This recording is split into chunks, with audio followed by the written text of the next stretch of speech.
Olá a todos, muito obrigada por participarem. Tive outro sonho de arrebatamento e contei ao meu marido sobre isso. Ele disse: Kendra, você precisa compartilhar isso com as pessoas. Meu sonho, o fim dos tempos. Ele começou quando muitos de nós estávamos fugindo de um prédio, correndo para diferentes andares tentando encontrar segurança. Lembro-me de subir e descer escadas diferentes, uma vez para o topo, depois para o fundo. Estávamos todos com medo de alguém maligno e temendo por nossas vidas. Em algum momento, todos nós conseguimos chegar ao topo do prédio. Lembro-me de que sabíamos que Jesus estava vindo para nos salvar. De repente, ele entrou e nos disse para nos escondermos, e que alguém perigoso estava no prédio vindo atrás de nós. Nós nos abrigamos sob uma mesa que estava no meio da sala, com medo por nossas vidas. Nós o obedecemos e foi como se uma presença maligna estivesse na sala, mas foi embora. Saímos e Jesus estava na sala, então todos corremos para ele e o abraçamos. Ele nos fez sentir seguros e especiais. A certa altura, ele nos mandou descansar. Ficamos lá em cima e lembro-me dele conosco. Lembro-me de que corri para ser abraçado por ele. Então, lembro-me de que em algum momento depois disso olhei pela janela deste prédio e me lembro de nos ver no céu. Então vi que embaixo do prédio estávamos. Desculpem, pessoal. Então vi embaixo do prédio onde estávamos. Não consigo ler o que estava escrito. Havia uma corda. O prédio estava puxando uma corda e estava puxando algo para cima. Eu não conseguia dizer o que era porque estávamos acima das nuvens e o que quer que estivesse na corda estava abaixo das nuvens no céu. Conforme continuávamos subindo para o céu, vi que a corda estava puxando um avião. Lembro que minha velha amiga estava no avião e fiquei aliviado ao saber que ela também estava subindo em segurança. É como se Jesus estivesse protegendo certas pessoas e as trazendo para cima. Agora, o sonho mudou. Não conseguia me lembrar na época se isso deveria ter sido antes ou depois da cena em que fomos levados com Jesus, mas foi isso que aconteceu. Estávamos de volta ao perigo. Não estávamos no céu, estávamos no chão. Muito caos e pessoas correndo apavoradas para salvar suas vidas. Eu sabia que Jesus era parte de quem eu era, mas ainda estava com medo. Havia um homem no comando do mundo e todos nós parecíamos temê-lo, especialmente nós que acreditávamos em Deus. Lembro que havia também outro homem que era superior. Acredito que era o presidente Trump. Lembro que ele tentou o seu melhor para proteger muitos de nós e até tentou nos esconder em sua casa oficial do governo ou em algum tipo de prédio. Ele parecia nervoso ou preocupado enquanto tentava fazer isso por nós. O sonho mudou novamente e me lembro de ter sido encontrado pelo líder maligno. Por alguma razão, com Jesus em meu coração, parecia que ele não poderia me machucar. Mas eu ainda estava com medo dos sentimentos oprimidos ao meu redor que sentia dele e de outros que o seguiam.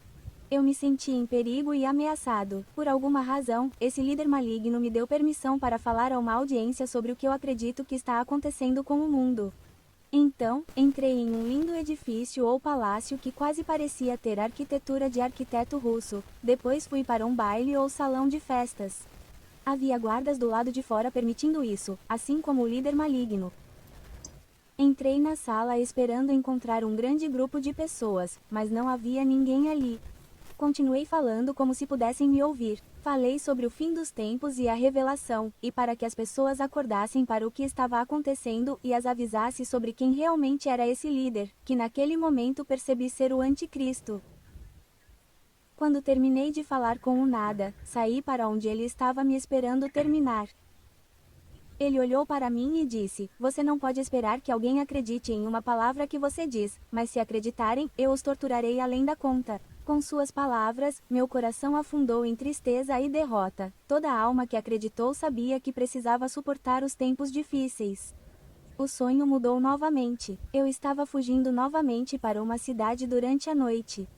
Aterrorizado, me escondi em um apartamento que parecia não ter ninguém naquele momento. Tudo o que consigo lembrar é que espíritos malignos me seguiram até lá e havia coisas espirituais acontecendo. Então, saí furtivamente do apartamento pela janela, tipo um prédio antigo de apartamentos em Nova York, onde eles têm decks e escadas de emergência que correm ao longo das laterais dos prédios. As escadas no fundo levavam a um pátio de tijolos para outro prédio. Eu vi a pessoa que eu acreditava ser o anticristo falando com uma mulher de cabelo ruivo em particular. Ele parecia desesperado e com medo de que algo estivesse quase no fim. Enquanto falava com ela, ela parecia triste e chateada, dizendo: eles todos me odeiam agora por sua causa. Ele parecia derrotado e arrependido. Então eu estava de volta ao apartamento testemunhando espíritos malignos sendo derrotados por quem eu sabia que era Jesus. Eles entraram em chamas, e eu lembro que com um espírito dentro de mim, eu repreendi qualquer resíduo maligno que pudesse ser deixado neste apartamento para quem pudesse voltar àquele lugar. Esse foi o fim do meu sonho. Então, depois de pensar sobre esse sonho, sinto muito que tenha sido muito longo e complicado, então espero que vocês tenham conseguido absorvê-lo. Mas depois, você sabe, eu acordei, meu coração estava batendo forte para fora do meu peito e eu pensei, o que eu acabei de sonhar? E depois de um tempo, quando tomei meu café e acordei, pensei muito sobre esse sonho, anotei e fiz essa pequena observação na minha mente. E vocês também devem me dizer se concordam com isso e qual é a interpretação de vocês, mas eu tirei isso daí. Depois de pensar sobre esse sonho, tive a sensação de que depois da parte em que subimos ao céu, era eu testemunhando coisas mais tarde, depois do arrebatamento, da tribulação de 7 anos, e eu falando para uma sala vazia, podem ser esses vídeos que as pessoas assistem e que eu fiz durante a tribulação. O inimigo está ameaçado de que o mundo ouça a verdade. Foi isso que entendi, pessoal.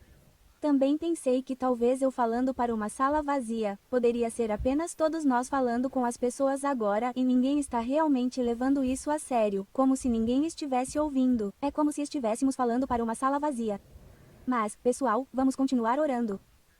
Vamos continuar orando por nossos irmãos e irmãs em Cristo e pelo mundo, porque o Senhor sabe que precisamos dele. Precisamos dele. Ele é a única coisa que vai nos unir novamente neste mundo.